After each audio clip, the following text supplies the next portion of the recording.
Bon, la nouvelle est tombée. Francis Ngannou a signé au PFL. On attendait la décision de Francis depuis des mois. Là, c'est bon, c'est enfin tombé. Et là, le PFL est en train de taper très fort avec la signature de Cédric Doumbé, de Jake Paul. Là, c'est vraiment début d'année 2023. Il tape très très fort. On va revenir sur tout ça avec Anthony. Let's go.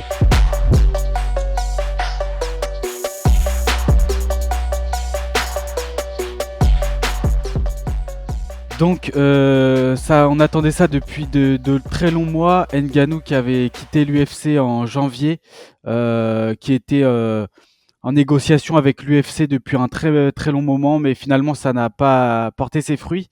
Ensuite il a été destitué. Il y avait des discussions boxe anglaise, One Championship. On savait pas trop, ça a mis beaucoup de temps, mais là je pense qu'il a signé un très bon contrat avec le PFL, vu que Francis Ngannou c'est quelqu'un qui défend beaucoup les droits des combattants, etc. Donc à mon avis, il a été plutôt exigeant. Ouais, je pense que là, il a signé un gros contrat et le PFL aussi, avec la signature de gros noms comme ça, je pense qu'au niveau mondial, ça va résonner. Donc c'est plutôt cool d'un côté comme de l'autre, quoi. Bah oui, c'est là le PFL sont en train de taper très très fort. Ils font de très très gros coups. Bah rien que pour montrer qu'ils ont fait un gros coup, c'est Cédric Doumbé, il a signé. Quelques jours après, il était sur MMA Hour avec Ariel Helwani. Donc c'est pour montrer déjà l'ampleur que Cédric Doumbé a pris et le PFL aussi. Et là, en plus, il signe l'ancien champion de l'UFC. Je sais pas si ça a enfin, si quelque chose comme ça a déjà été fait, genre s'embrouiller avec l'UFC, être à son prime encore. Je pense que Ngaoum peut être encore à son prime vu que c'est un poids lourd. Signer avec le PFL, je pense que c'est beaucoup mieux déjà. C'est mieux pour le PFL que pour Ngannou, je pense, parce que là, ils vont prendre une médiatisation énorme alors qu'ils étaient déjà en train de monter petit à petit. Mais là, ça va faire un boost magnifique. Il va pouvoir être sur la carte. Ils ont parlé de super event, super fight. Je me rappelle plus quand chaque personne prend 50% pour les fights et pour les revenus du pay-per-view. Le PFL est en train de taper très très fort. Après, à voir si il va rentrer dans le tableau pour participer au tournoi ou à la saison régulière, ou ça va être seulement pour des gros événements. Parce qu'on le sait, Ngannou, là, je ne sais pas s'il cherche la performance ou il cherche plutôt l'argent et la reconnaissance du MMA pour tous, même ses adversaires. Avec le One Championship, il avait négocié le salaire de ses adversaires. À voir, mais en tout cas, la signature est énorme. C'est clair, ouais. Après, on s'y attendait plus ou moins parce qu'on sait qu'il y avait des discussions depuis un moment. Avec le One, il y a eu récemment des discussions avec le président du One, mais apparemment, ça s'était mal passé. Au final, il signe au PFL et c'est vrai que, comme tu dis, je crois que c'est une catégorie carrément, catégorie super fight, qui a été amenée avec la signature de Jake Paul. Et finalement, la signature de Francis Ngannou, elle est assez symbolique parce que lui, c'est ce qu'il voulait clairement. S'il a quitté l'UFC, c'est parce qu'il trouvait qu'il n'était pas assez libre. S'il voulait, par exemple, on sait que lui, son rêve, c'est la boxe anglaise. Là, avec le PFL, je suppose, et je suis même sûr qu'il aura un contrat où il pourra, s'il veut, combattre en boxe anglaise, revenir dans l'organisation, avoir sûrement un bon salaire, avec notamment le principe du super fight. Comme tu dis, 50%, c'est énorme. Jamais un combattant à l'UFC prendra autant sur un pay-per-view ou autre.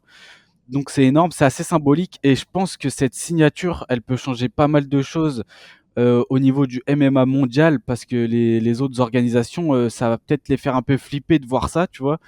Et même au niveau des assurances de combattants, etc. J'ai hâte de voir qu'on en sache un peu plus sur le contrat d'Ngannou parce qu'à mon avis, il a joué un gros coup et je pense qu'il est plutôt content de ça justement parce que c'est ce qu'il recherchait clairement, quoi.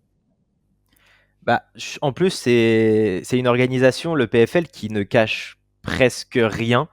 S'ils ne cachent rien du tout, bah, récemment, ils ont signé avec, ils ont signé, je sais pas si c'est avec l'USADA ou une organisation d'antidopage, mais ils ont signé avec une organisation comme ça. Et il y a 8 combattants qui se sont fait choper pour dopage. Ils ont tous été suspendus. Ils cachent rien, que ce soit la suspension de ces combattants ou au niveau financier. Jake Paul l'a clairement dit quand il a signé son contrat, il touchera pas moins de 500 000. Il l'a dit clairement. Il montrera son salaire sans souci, il a rien à cacher, il défend aussi le droit des combattants. Et je suis tout comme toi, j'aimerais, pour l'instant, on ne pourra pas le savoir, mais on le saura peut-être plus tard, le contrat qu'Ngannou a signé. Est-ce que c'est un contrat par année ou par combat? Je suppose que ça serait par combat. Mais combien va-t-il toucher par combat? Est-ce qu'il y a des primes à la signature? Est-ce qu'il a réussi à avoir de l'argent pour ses adversaires en ce qui concerne la santé, ce truc médical qu'il voulait absolument pour tous les autres combattants? Mais aussi, j'aimerais me dire, mais Ngannou en poids lourd au PFL, mais qui va le stopper en fait? Je me demande juste qui va l'avoir, parce que là, j'ai regardé le roster à peu près, le tournoi qui a déjà commencé dans la saison régulière. Les noms, bon, ça me dit pas grand chose, et j'ai pas l'impression que Ngannou aura de grandes difficultés au PFL. Bah, c'est ça et en plus, bah, après c'est cool le principe du tournoi. Moi, j'aime bien justement ce principe, chez le PFL avec la saison régulière et puis les playoffs et on en parlait tout à l'heure, mais c'est un peu le truc de au moins au PFL, tout le monde s'affronte, quoi. C'est pas comme à l'UFC où tu as, un combattant qui est dans le top et qui veut rester dans le top, qui veut pas se frotter aux nouveaux arrivants. Là, ils sont obligés de s'affronter. C'est un tournoi chaque année, donc c'est plutôt cool. Et ouais, comme tu dis, du grand public, le PFL, c'est pas hyper connu. Même moi, quand je regarde un peu le roster, c'est pas vraiment familier, tu vois. Et Ngannou, on sait que c'est un grand nom dans le MMA. Ça parle que de lui, quoi. Chez les poids lourds, c'est le mec le plus terrifiant actuellement. Donc, comme tu disais, au niveau du salaire, je pense qu'il a dû négocier un gros contrat. Déjà, Cédric Doumbé expliquait qu'il est payé, il me semble, 10 fois plus que ce que l'UFC lui proposait. Donc, l'UFC lui proposait 20K par combat et 20K en cas de victoire en plus, donc 40 000.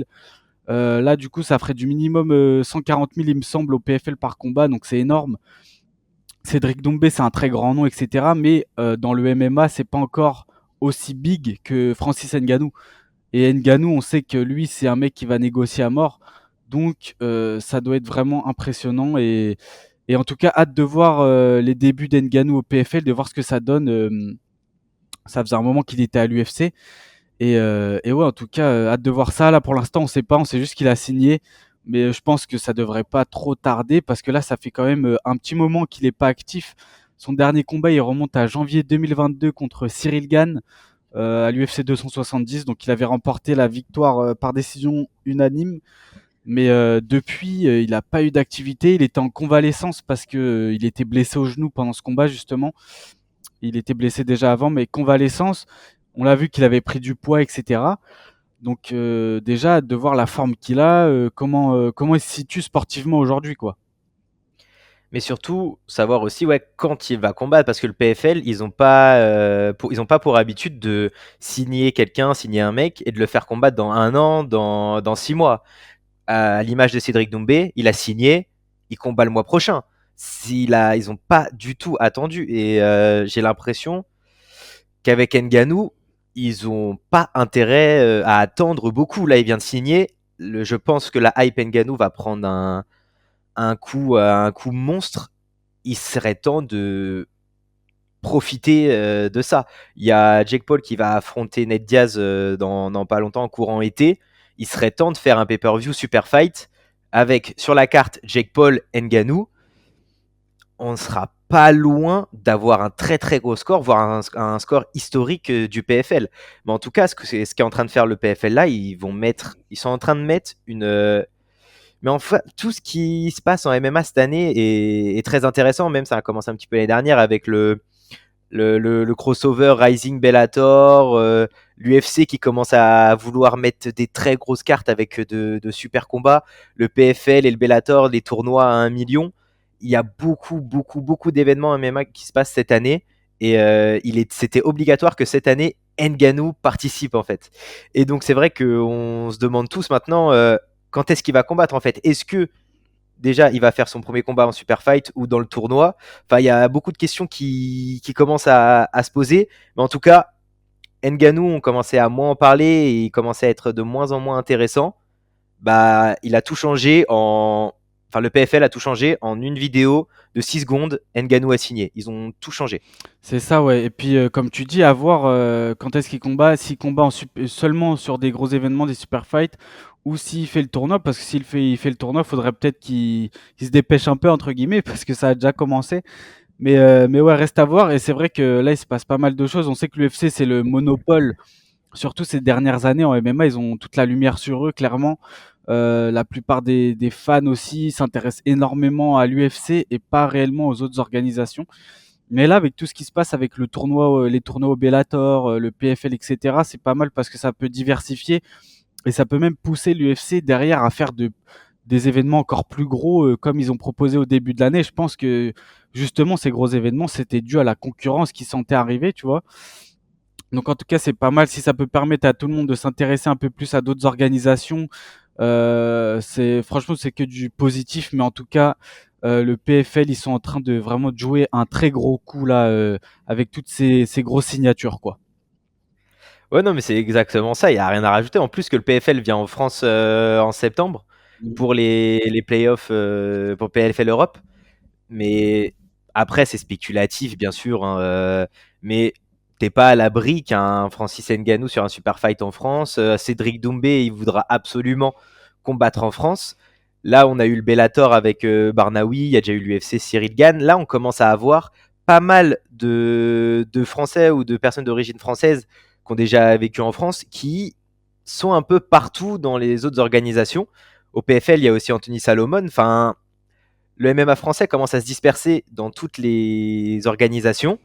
Et donc, ça amène, comme tu as dit, le public à s'attacher d'abord aux Français pour ensuite, après, s'attacher à l'organisation et à regarder beaucoup plus de MMA, que ça soit plus ouvert au public et pas seulement que le Bellator, PFL ou Combat Global soit juste intéressé par 3-4 experts en MMA sur 10, quoi. Exactement, ouais. Donc c'est pour ça que c'est que du positif pour le MMA français et même le MMA mondial, parce que je pense que la signature de Francis Ngannou, ça va changer vraiment pas mal de choses.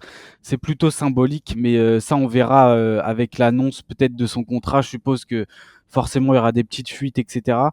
Mais ouais, en tout cas, grosse nouvelle et gros coup du PFL. Bah, je crois qu'on a fait le tour. Je sais pas si tu as quelque chose à rajouter ou quoi, mais je pense qu'on a fait plutôt le tour de la question. Non, non, absolument rien à rajouter. Simplement que hâte de voir de voir Francis combattre et de mettre les chaos terrifiants qu'il mettait à l'UFC, bah, cette fois les mettre au PFL, les mettre dans une autre organisation. C'est vrai, ça peut être terrible, ouais. Bon bah voilà les gars, c'est tout pour nous. N'hésitez pas à liker, le petit pouce bleu. Dites-nous ce que vous pensez de cette signature de Francis Ngannou au PFL, si vous pensez que c'est un bon choix ou non. Et puis nous, bah, on se dit à bientôt pour un prochain podcast. Ciao.